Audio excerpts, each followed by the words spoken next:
오늘은 누가복음 9장 18절부터 27절까지의 말씀을 통해서 하나님의 은혜를 함께 나누도록 하겠습니다.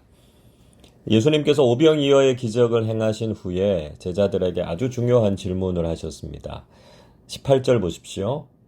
예수께서 따로 기도하실 때에 제자들이 주와 함께 있더니 물어 이르시되 무리가 나를 누구라고 하느냐.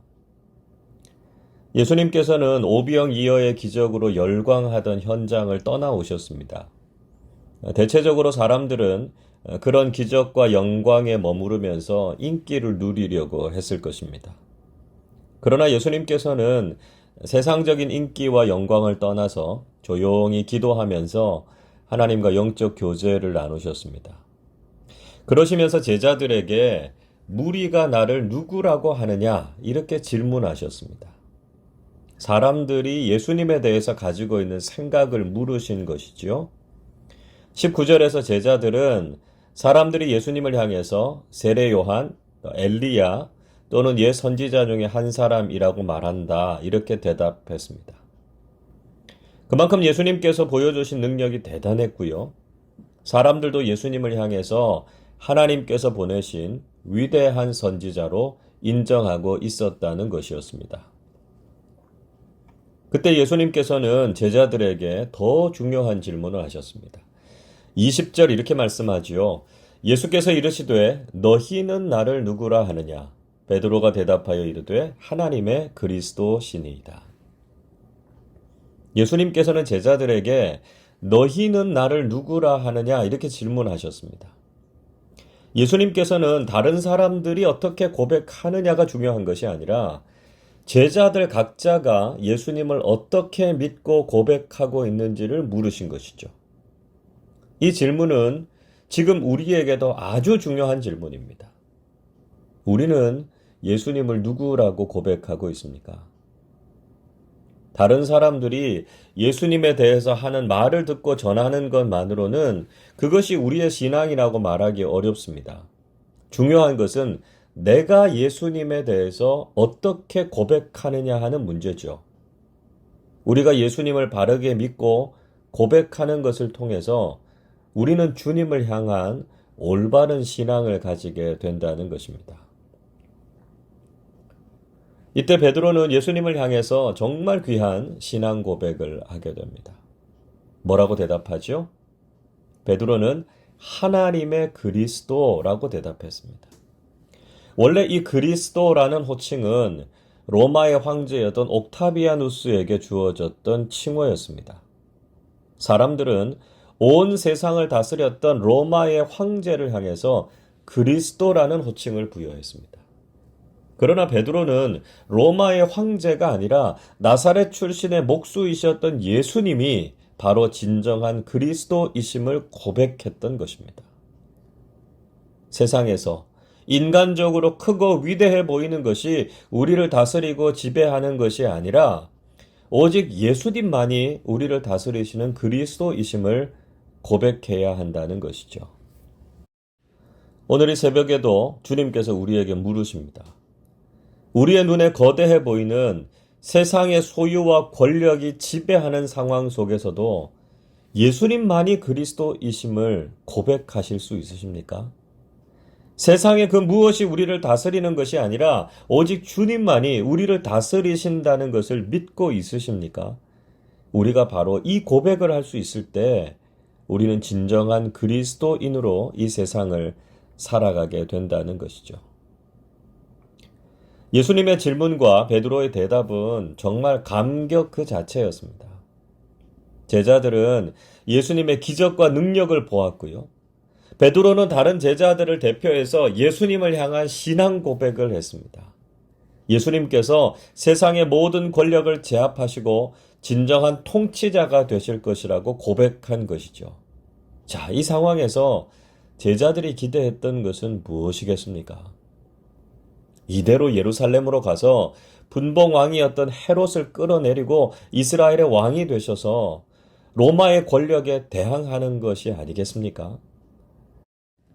600년 가까이 나라를 잃은 서름을 씻고 이스라엘의 독립과 영광을 꿈꾸지 않았겠습니까?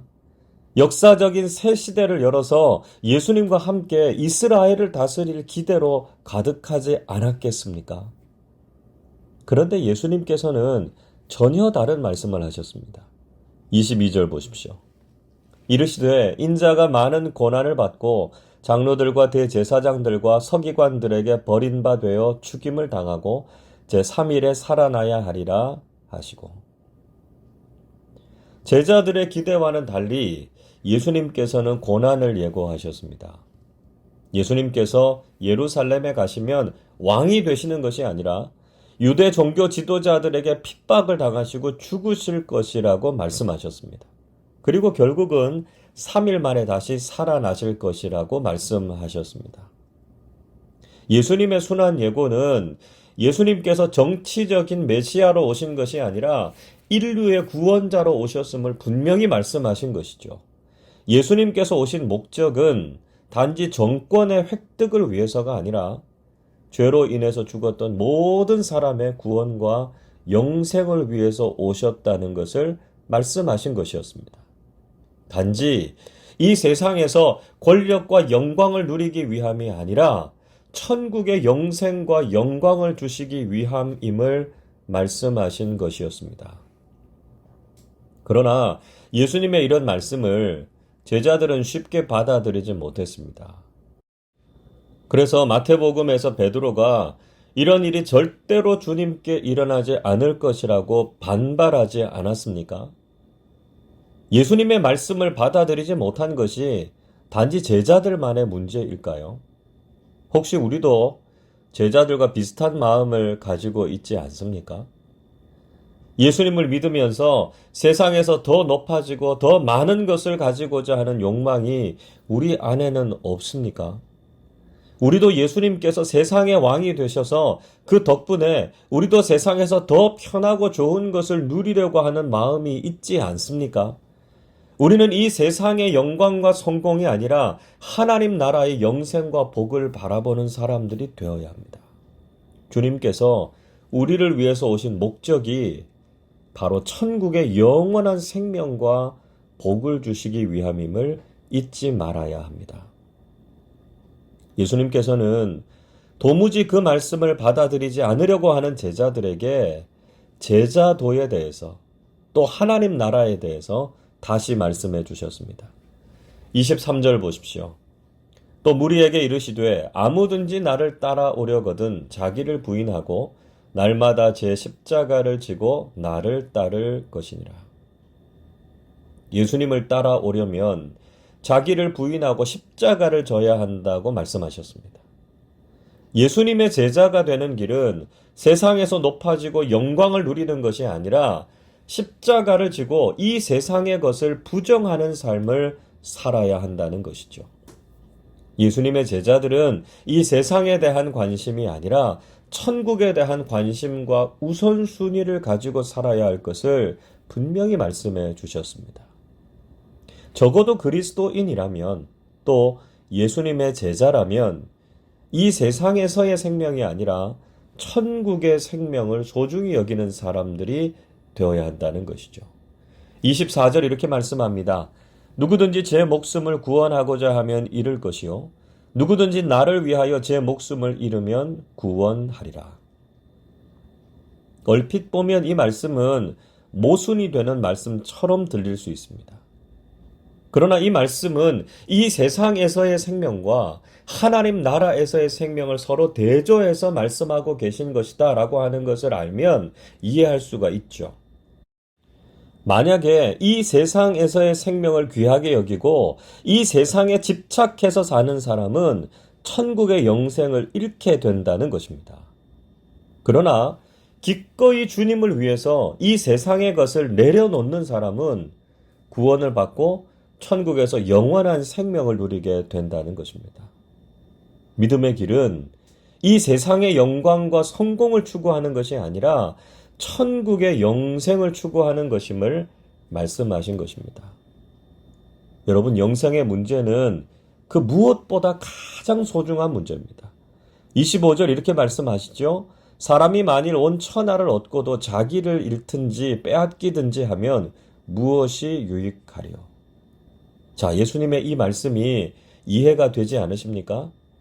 세상의 모든 부귀 영화를 얻는다 할지라도 영생을 얻지 못한다면 그것이 결코 우리에게 유익하지 않다는 것입니다.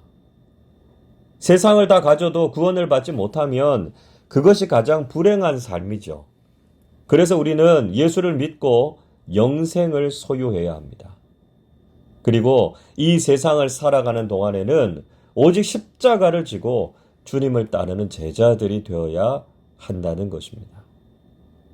예수님께서는 이 세상을 살아갈 때 주님과 복음을 부끄러워하지 말라고 말씀하셨습니다. 우리가 복음을 부끄러워하면 예수님께서 영광 중에 다시 오실 때 하나님 앞에서 그를 부끄러워할 것이라고 말씀하셨습니다. 여러분, 우리는 예수님과 복음을 자랑스러워하는 사람들이 되어야 합니다.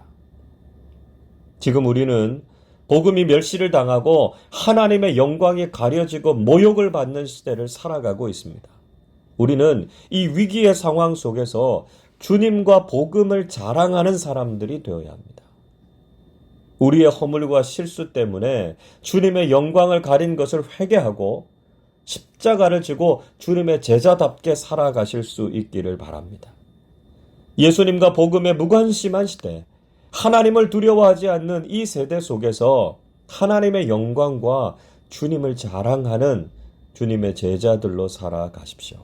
그래서 우리와 우리 교회를 통해서 주님께서 높아지시고 하나님 나라의 영생을 소유하는 복된 그리스도인들로 살아가시기를 주님의 이름으로 축원합니다.